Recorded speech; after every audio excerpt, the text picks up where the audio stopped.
Well, good day, everyone. Welcome to Health Check, which is sponsored by Kingdom Health Connections. I'm your host, Dr. Vanessa Bolling. Good day, everyone. It's a beautiful day in the land of the living. As you know, for the month of February, what's considered to be the love month, where we're expressing our love for individuals, we're expressing our gratefulness, we're expressing our affection even. That's what's usually promoted during this month. It's not a coincidence that it's also the month that we focus on heart health as well, as it relates to the heart, as it relates to love and heart health and wellness. Here on Health Check, where we can stop, take a minute, and check in on you. That's sponsored by Kingdom Health Connections. The topic has been soul food. And it's a word twist. Yes, we've been talking about soul food as well, but what is that food that's so dear to your soul? What's that food or those groups of foods that's so dear to your heart that you just love? You have a strong, affectionate relationship with that maybe you can't do without. Maybe you've tried to do without, but you just find that you searched all over and you couldn't find anything just to satisfy your taste buds, like this type of food or these group of foods. I'm playing around with it, but it's real. It's real. For the month of February, I, Dr. Bolling, have been focusing on our relationship with food and really kind of chiseling away at some of the thought processes that we probably had as we've been eating. Maybe we never thought about it, just to raise awareness. What is our relationship with food? As we begin to not only raise the awareness, but begin to transform our relationship with food. I started off with the book of Genesis and what God had said for man. We were made in his image, his likeness, and in his image. We were created to have dominion. And those who are in the Apostles' house and have been tuning into Friday Night Fires, we know that dominion means having rulership and having control, having ownership of the activities of the earth. It was never meant for food to control us. Matter of fact, the word of God says man does not live by bread alone, but every word that comes out of the mouth of God. That's the natural order. We live by what comes out of the mouth of God, not necessarily by what we put in our stomachs, not necessarily by what we've been feeding ourselves and what we consider to be this soul food that makes us happy and creates this sense of home and the sense of happiness and pleasure and euphoria when we're eating it, right? We can definitely enjoy the foods that we eat. But man, oh man, we've got to break up this unhealthy relationship with food where we can't do life without this set of food. Because as I mentioned last week, some of the foods, a lot of the foods sometimes are really correlated with some of the most chronic medical conditions. I mentioned how last week with soul foods, literally foods, and I'm going to talk a little bit about history today, that soul foods have been correlated with more outbreaks of cancers, type 2 diabetes, heart disease, hypertension, because it's higher in sugar, it's higher in saturated fats and trans fats, it's higher in salts and seasonings too as well. Even though it may say low salt, there's still salt in there. And then we add salt, and then we add all other kinds of fixings that may not be the best for us. So a little bit of history, even the term soul food, and where this what's thought to be these sets of recipes really originated from Georgia, Mississippi, as well as Alabama, considered to be the deep South. This is where it came from. And really, the whole concept of soul food originated from slave times. So the transatlantic slave trade, enslaved Africans were essentially given meager foods to eat that were of low nutritional value, that really were low in quality too as well. So the leftovers of the leftovers. So this, what we consider to be soul food and so good for the soul, really was birthed out of struggle, was birthed out of slavery. enslavement, and it was meant to be of low nutritional value. There was not going to be a lot of money invested in slaves. There was not going to be a lot of quality invested in slaves. But we're going to give the slaves what they need so they can function, so they can work. Let's load them up with rice. Let's load them up with the poorest quality pork and chicken and meats, if they had that at all. No veggies at all, right? Corn. Let's load them up with the corn and the cornbread, and they'll work out the gravies and the fixings. They'll just dip it and marinate it in the greens. And, if there's no accessibility to seasonings, they'll just put it in the gravy, the mixings, the oils, the seasonings, the juices from the meats, just to give it the flavor so that they can eat, because we need them to work. So that was the whole frame of mind.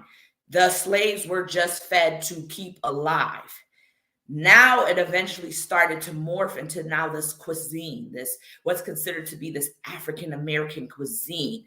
But as I mentioned, I don't want to limit this to an ethnicity or a color of skin, because if you ask me, and if we ask one another, every person has some form of soul food. What is a food or a food group that has been dear to your soul, that has just made you happy, that has made you glad and gave you the glads, right? And might not be as good. The overconsumption of it is not as good as it should be for our health. Oftentimes things like pork in those time, if it was even given, was made smoked and made salty for preservation. So the meat was old. It was old. It was meant to be soaked in salt and to be soaked in salt and smoked, even so, to preserve the meat. It was never fresh meat. Again, low quality foods, low nutritional value foods. And can I ask the question, what are we doing today? Are we still eating low quality foods? Are we still eating low value foods? The question on the table is, are we still enslaved? Are we still enslaved to the foods that we're putting in our mouths? Are we still enslaved to low nutritional valued foods of low quality? Because look how this passes through generations. As I mentioned, Kingdom Health Connections is all about cultivating a culture, a lifestyle, a way of living of health, wellness, and healing for you and the entire family. So this goes right through generations. If you look at my logo, you'll see that DNA strand and tree of life. This is supposed to go right through generations. But look how this concept, this enslaved mindset and things of the past has affected and infected our current moment and our current realities, and we're still enslaved to the foods that we eat. So what's the encouragement for today? Let's get out of that slavery. We're in the body of Christ. This is a kingdom. In a kingdom, there's only one king, and we know that our king is Jesus the Christ, God, Yeshua. He is the one, right? We don't live just by what we put in our mouths, but we live by every word that comes out of his mouth. So we really need to get back to the words that came out of his mouth and what he said about us. We were created in his likeness, in his image. It was never meant for food to control us, but we were supposed to have dominion, rulership, control over everything that's happening in this earth. We've got to get back to that, natural order yet again, so that our bodies can get back to that natural order and we can feed ourselves the foods that are good for our natural bodies so they can prosper, so our bodies can be in good health, our organs, the systems that are already in place. They already have a natural order. We got to give it the foods that it needs to function the best way it needs to function. So can we just say that we need to put food back in its proper place? Today, we've got the choice today between life and death, blessings and curses. I call on all of heaven to witness the decisions that you and I make today. All that we would choose life. Come on, let's choose life with the foods that we eat. Oh, that we would choose life. Enslaved mentality, enslavement is not life. Oh, that we would choose life with even the foods that we eat. Choose life by eating life, right? Let's choose life by eating life. Studies have shown it over and over and over. A meal that is really whole foods and plant-based. So more veggies from the beginning, if we really look at it. And over the course of time, I've been studying and I've been paying attention to it. When we really look at it, what God had originally given us to eat, it didn't say anything about, necessarily animals and things of that sort. Let's look at Daniel, how he prospered with what primarily he ate: veggies, seeds, nuts.